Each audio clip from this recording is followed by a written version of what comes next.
কুমির ইংরেজি কি বেবি? ক্রোকোডাইল। আচ্ছা, আর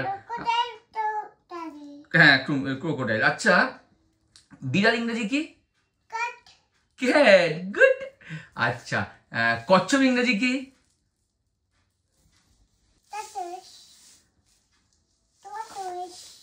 আচ্ছা আচ্ছা, এবার বেবি বলো কুকুর ইংরেজি কি? কুকুর ইংরেজি তুমি তো জানো, বলো বলো কুকুর ইংরেজি কি? ডগ। ডগ। দেখো প্যারি কত ইংরেজি শিখে গেছে, তাই না প্যারি? তুমি দেখবে ও হাতে ইংরেজিও পারে, ও হাতে কত কথা শিখে গেছে প্যারি। হাতি ইংরেজি কি? আচ্ছা, এলিফ্যান্ট মানে? এলিফ্যান্ট মানে কি? এলিফ্যান্ট মানে এই তো সব শিখে গেছে প্যারি, আস্তে আস্তে সব শিখে যাচ্ছে, ইংরেজি আস্তে আস্তে বলছে, বড় হয়ে যাচ্ছে মেয়েটা গো আমার।